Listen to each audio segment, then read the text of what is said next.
So welcome to the Market Mentors podcast, Leanne. Thanks for having me. It's a pleasure. So before we get stuck into this one, I'd love to know what your relationship is with B2B tech marketing. Yeah, so I've been in the space for 5.5 years now. So I head up EMEA marketing at Demandbase. So Demandbase, for people that may not be aware, is essentially a go-to-market platform. So we help sales and B2B marketers go to market in a smarter way by having this or helping them put this account-based lens across their target account list, coming up with their target account lists, engaging with those target accounts, putting a stop to these kind of data silos and fragmented data, and just helping them go to market in a simple way by giving them all of the account intelligence that they need to target those accounts that are in market and target them at every stage of the buying journey. And I do everything marketing for the EMEA region. So I wear lots of different hats. So as part of my role, it's the mixture of first and foremost, demand generation and pipeline generation, working really closely with our sales team. And then also with our customers and prospects. So we drink our own champagne at Demandbase. We use our own platform.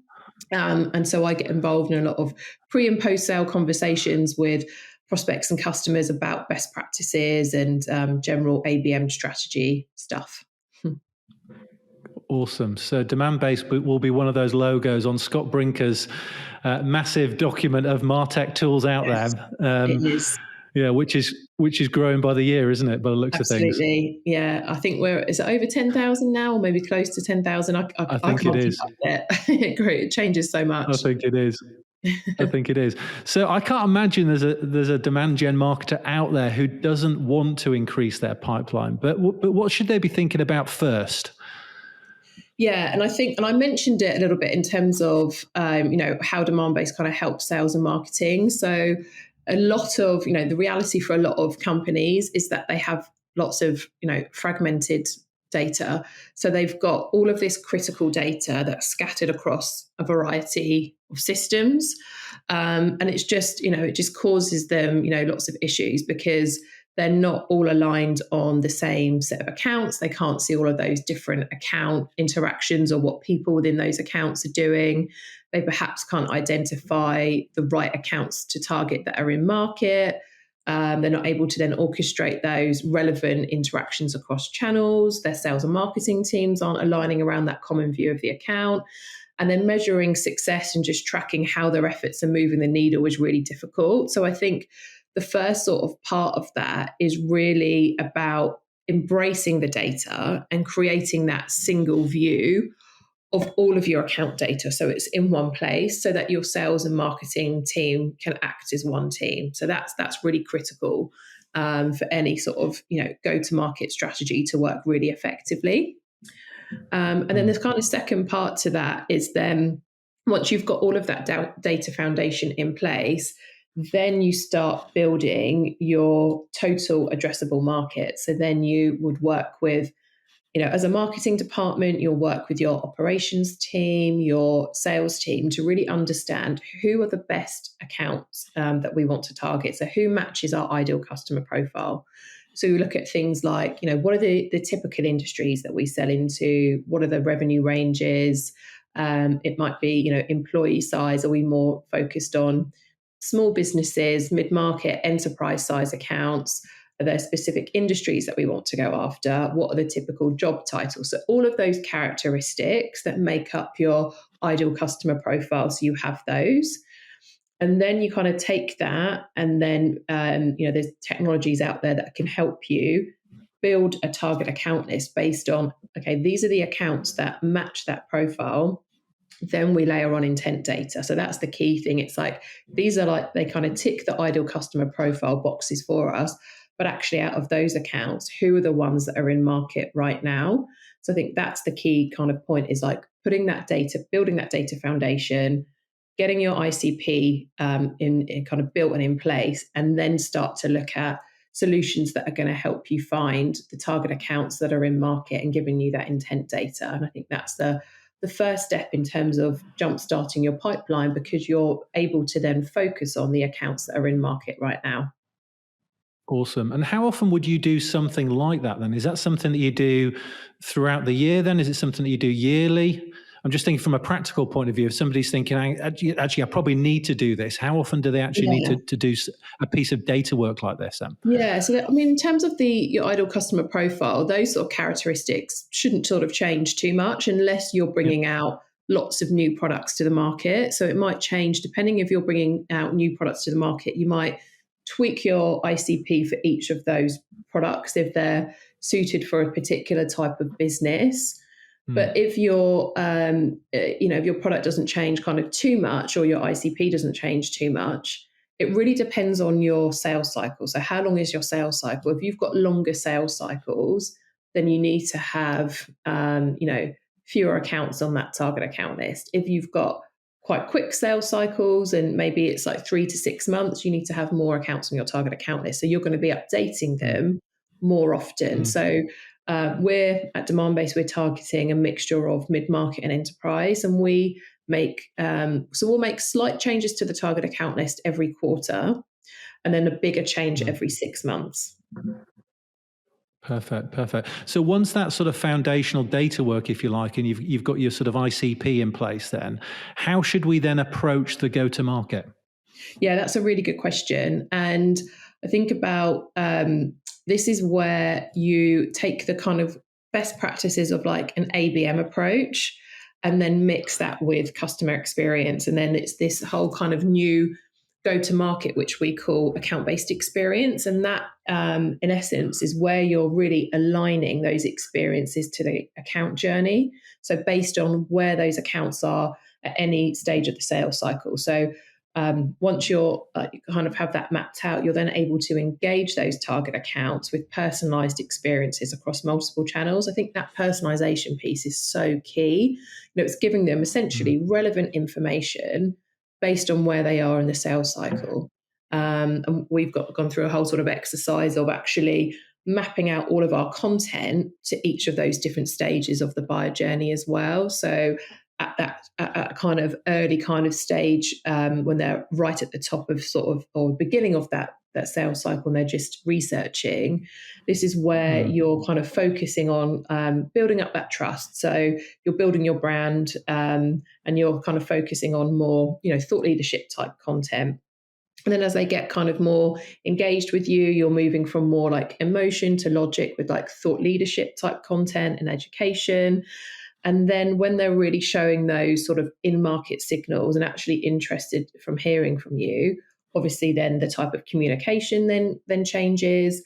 Once they might be into an inactive opportunity or they're an existing customer, it's really focusing on validation and engaging that entire buying committee. So things like customer case studies, analyst reports, that type of content as well. And then post-sale is really around, enhancing that post-sale experience with adoption best practices and finding those, expansion kind of opportunities. But I think that personalization is really key. So, do your research, get to understand the people that you're targeting, the types of personas, what their specific pain points are. I think the pain points thing is really key. Rather than saying, this is our technology or service or solution. It's really focusing on we understand your business. These are your pain points. This is where we can help. Be that kind of trusted advisor type role. It works really well. And especially now because most of our interactions are digital, we don't have that face-to-face element through events, being able to go to people's offices and meet in person. So personalization is really key. Yeah. How do you guys do the research then? A lot of different sort of sources as well. So, I mean, there's, LinkedIn's always a great sort of source of knowledge when you're researching the individual at the account. I mean, we use our own champagne at Demandbase. So we use our own platform to get all of the intent data. So we can understand, what types of topics those accounts are researching. We're then able to see, are they engaging with our content? What type of content are they engaging with? What particular pages on our website are they actually viewing? How many people within those accounts are actually engaging with us? And we have this marketing engagements model similar to like a lead scoring model where everybody and an account and people within the account each get a score, so we can see that interaction. So we can see we're getting all of this account intelligence, and we can see, where those accounts are throughout the different stages of the buying cycle, and then we're aligning our messaging, campaigns, our advertising to each of those different journey stages. So I think that's really key as well, to sort of have that everything kind of mapped out and aligned to the buyer's journey. That's really important.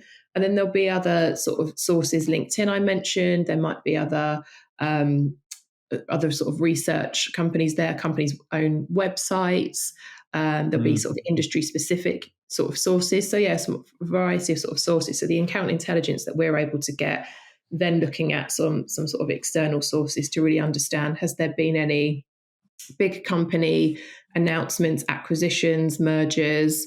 I think particularly if you've got the bigger sort of target accounts or ones that are that you really want to become a customer. So generally with this account-based approach, you'll have this tiering element to it where you're prioritizing the accounts. So you might have, say, 150 accounts on your target account list for each of your sales reps, but not every one of those accounts are going to be in market right now, or they're going to be at very different stages of the buyer journey. And there's also going to be accounts that are going to be a higher value to your business. So really prioritizing those accounts. So you're not going to do that high level of personalization and research for all of those accounts. It's really going to be your tier ones, which might be 5 to 10 accounts, or your tier twos, which might be up to 20 to 30 accounts.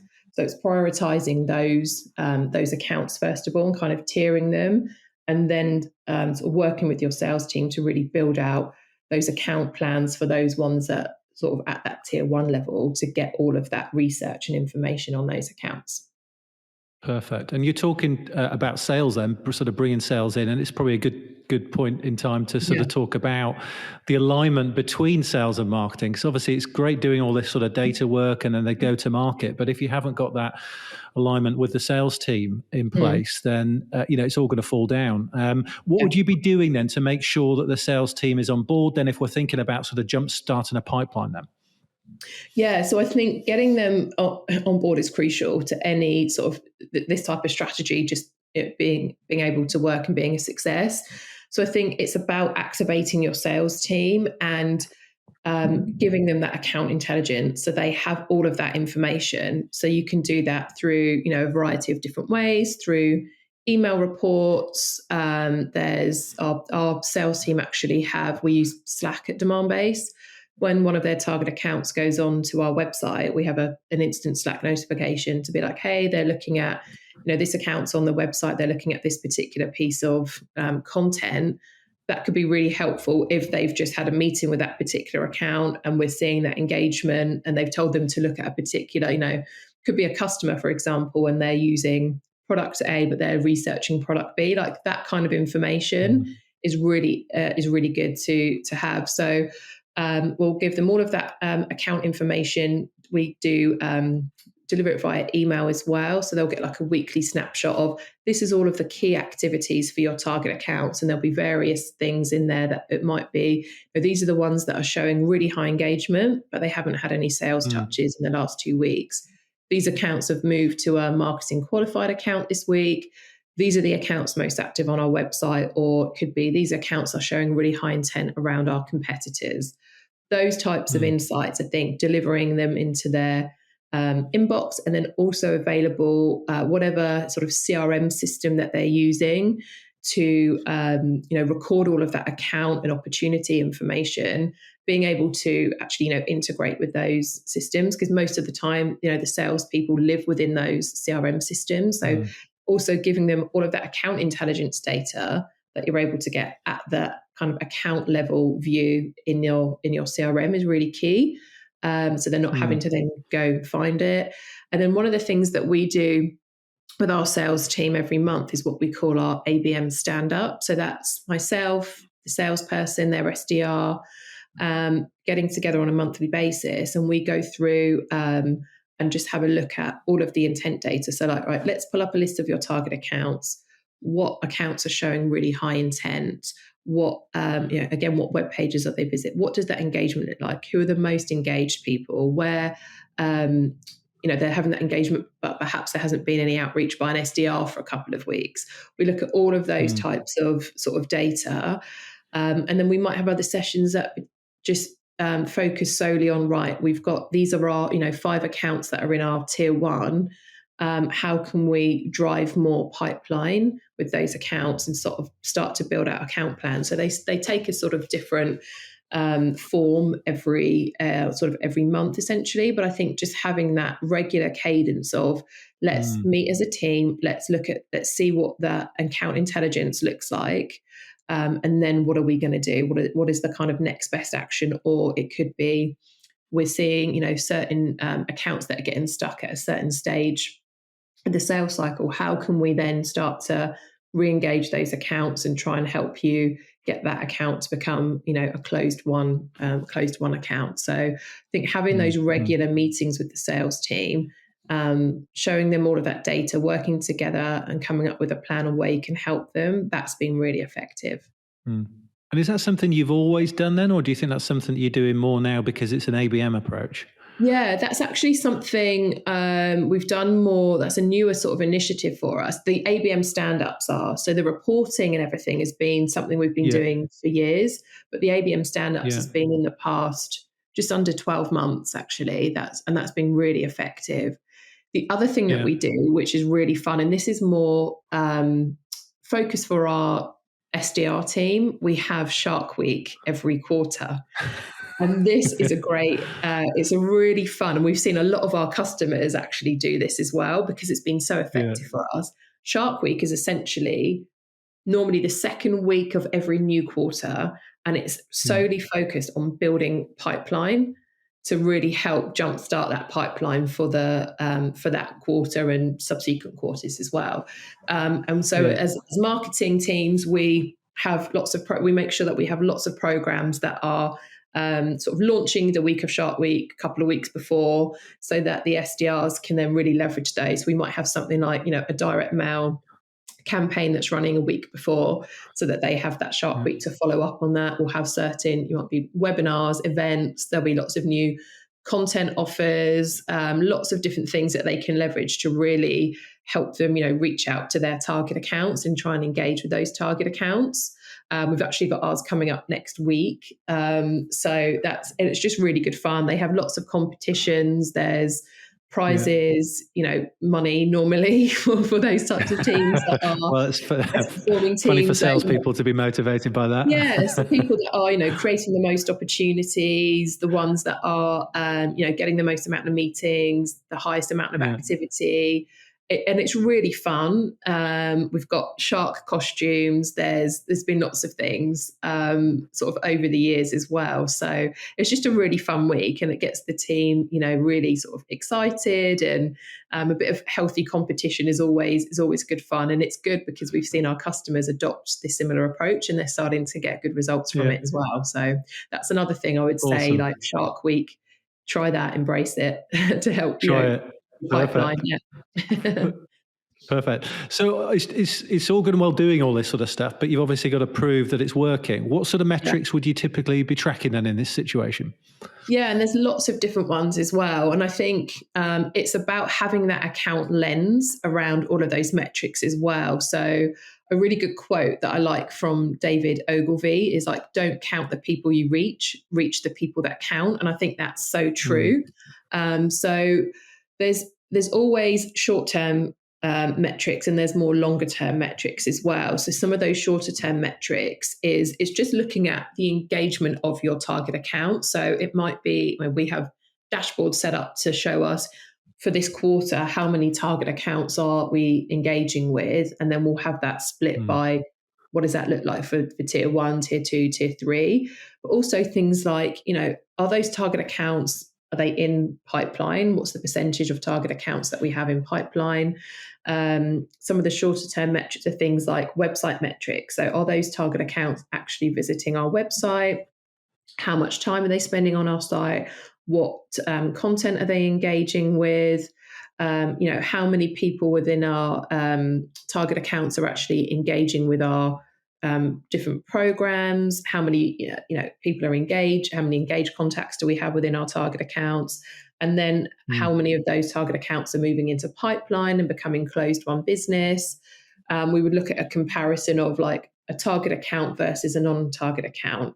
So, what is the average deal size? What are the close rates and funnel velocity? So generally what we see is a target account closes much quicker than a non-target account, because we've been able to identify them earlier on in the buying journey when they're just starting to show that sort of intent signals, so we can engage with them a lot quicker in the buying journey. But also we're aligning all those different interactions as well.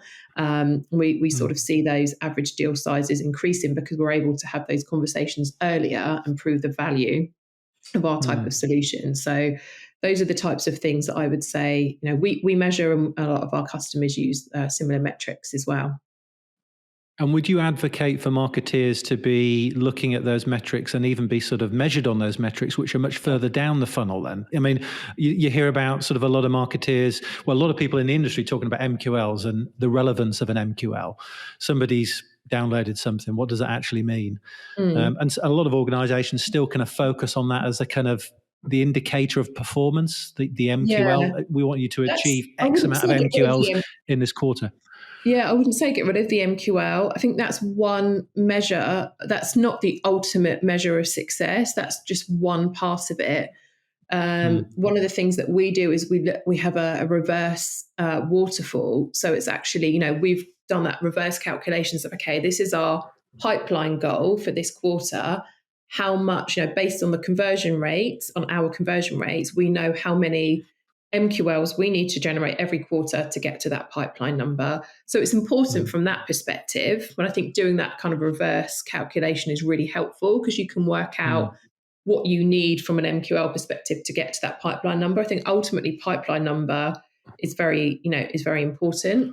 And that's one of our overall sort of key metrics. And we have lots of other sort of metrics in there as well, like the amount of, for each marketing program that we do, we call it qualified responses. So it's actually looking at, for a qualified response, we say is anybody that's from a target account that matches one of our key personas is a qualified response. And again, that's another metric of success, because it's like counting the people that really matter within the programs that we do. So we might get, 300 people that register for a webinar. We really care about the ones that are coming from our target accounts, because we know we can close those deals faster and the average contract value is higher.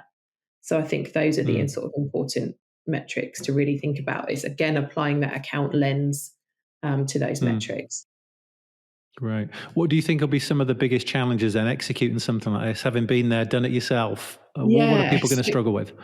So we've got an unfair advantage because we are an ABM company. So we haven't had to go through that sort of operationalized sort of, change in terms of this is the way that we're going to do things. It's like we drink our own champagne and this is the way that it's done. And it's like, we've got this, platforms to help us as well. So we've kind of got an unfair advantage there. But I think some of the challenges that we've seen from, our customers and prospects is that organizational change, where they have perhaps just been focused on more a leads sort of focus, where it's all about volume and it's all quantity over quality. Then that shift, when you're then having this kind of account-based approach, actually all of those numbers are a lot smaller, because you're really focusing on the accounts that matter most. So I think it's that operational change of, like, actually as a marketing team, we're not just going to be like generating all of these leads, which in most cases are handed over to sales. At that point, marketing's like, done my job. And that's that, not a lot of companies are like that really, but that's what we've seen sort of in the past. It's really about making sure that it's swapping that sort of focus to say, no, we really want to be focused on a set of target accounts, engaging with those accounts, getting those into pipeline. So it's really swapping that mindset from quantity to quality. And then that marketing and sales alignment as well, which we already talked about, because of that traditional way of, we're just going to fill the funnel with as many leads as we can, regardless of whether they're a good fit for our business. It's created that divide between sales and marketing. So I think some of the ways that people could try and get started is to perhaps test out an ABM pilot with one or two salespeople that are perhaps more marketing friendly, and really sort of proving out the model to make sure that that it works. You're set up for success, and then once you start to see that success, that's naturally then going to get rolled out to the business, and it's much easier to get buy-in once you've done that pilot. You can say, we were able to get these accounts into pipeline, win these particular accounts because we had this specific, they were in our ABM program. We had a really sort of targeted approach towards them. So I think that's one way I would say, test it out on a smaller scale first to really prove out the model. And do you say test it on a sort of more like one-to-one, one-to-few basis, or one-to-many? Does that really matter how you sort of do ABM in terms of the sort of total addressable market? Or so again, it depends on the objectives of the company. It's different. So what we see typically is that most companies would try that, test it out at the one to few level. So that might be a cluster of accounts. So we might test it on a particular industry, or it might be, actually, we're going to test this on customers and do this as like a customer expansion play versus prospects to really sort of test out how it works. So it really depends on what the objectives are for the business, but generally it's on a smaller sort of segment of accounts to begin with. And is content play a part in how difficult it is? Because it's all good and well sort of understanding the pain points and your customers, all that kind of stuff, but then you've got to create something which is engaging as well, which is where the creativity comes in. How easy do your sort of customers manage that? Yeah, that's a really good question. So I think the content thing is something that, we've got an amazing content team. We've been through this process of mapping out all of our content to all of those different stages of the buyer journey. Not everybody sort of has that luxury or are not quite at that stage yet. So it's just companies are going to have some content that's going to perform really well. So you can look at that best performing content and just, maybe try and repurpose some of that. So you're not creating all this new content if you haven't got the team or the budget to do that. The other part of it as well, intent data, this is where this can really help. Look at what those target accounts are researching. Look at what pages they're interacting with on your website. That can really help set your content strategy. So you're taking like that account's kind of lead on like, what do these accounts really care about, and create content based on that. Because that's getting really good engagement. People are researching this. These are the most visited pages on our website. So we know really where to focus our efforts. So I think using that account intelligence data can be really helpful as part of your content strategy. Great stuff. What would be your ideal MarTech stack then? I think we've got it at Demandbase already, to be honest. It sounds like it. Yeah, we are. We're very lucky. We've got an amazing marketing operations team. I'm going to say Demandbase because I believe in the tool. I've been using it for so long now, and we're lucky that we have that. So Demandbase has to be, the tool in there. I think a good, obviously solid CRM system, direct mail platforms as well. We've got a variety of different ones that we use here. So I think direct mail is something that we leverage quite a lot throughout different stages of the sales cycle and a lot with our customers. Those other, marketing automation is also really important. As is the kind of sales automation tools. So things like an outreach tool or a sales loft tool. A webinar platform, again, is really important. Some kind of platform that can help you personalize your website. Those types of sort of platforms, I would say, are really important. Perfect. Now, I notice you helped establish the Women in B2B network, and you're also an ambassador for it too. So what's that all about? Yeah, so that was something I created at Demandbase a number of years ago now, 3 years ago, I think, perhaps longer. And it was really just to have a forum and just a place for women to meet and help really sort of support each other and help kind of grow their careers as well. So we've done a number of events in the UK and in the States over the years across a multitude of lots of different topics. We've connected people together, and people have found mentors through the program. We've addressed lots of different topics. So yeah, it's really that kind of forum for people to meet and discuss those sort of challenges that they face, as a woman in business, how we can overcome those challenges as well.